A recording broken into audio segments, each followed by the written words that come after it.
Welcome back, folks. There are plenty of overlooked positions during any athletic event. Water boys, PA announcers, and even the referees. And while we may not always agree with the referee, they are an integral part of athletics. And for a father and son, their time in the stripes can be considered family time. Yeah, it was, okay, Chris, you're going to referee with us. You're going to be a good fit. You'll be fine in the middle, and he has been ever since.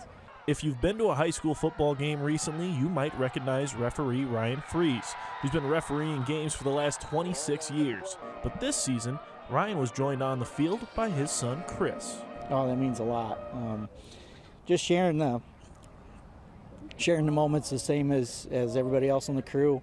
We become a family anyway as a crew, and then adding him has been the same thing. So, for Chris, it's an opportunity every week to spend time with his father, time that had been dwindling as he grows up.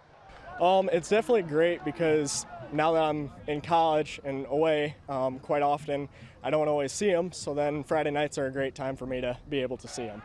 Although definitely the youngest man on the crew, Chris still fits in pretty well with guys he's known most of his life. I mean, he's been on this crew for quite a while, so I've kind of grown up with them almost, so they're kind of, yeah, my bigger brothers almost. It's been an easy fit. He's fit right in with everybody else, giving them a hard time. They're giving him a hard time. It's been very good. There is currently a referee shortage all around Siouxland, and Freese is encouraging people to give reffing a try.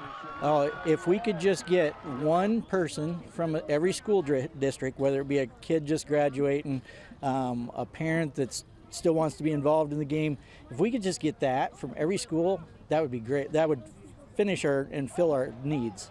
If you are interested in signing up to be a referee in Iowa, head to the IHSAA or IGHSAU websites and click on the Officials tab.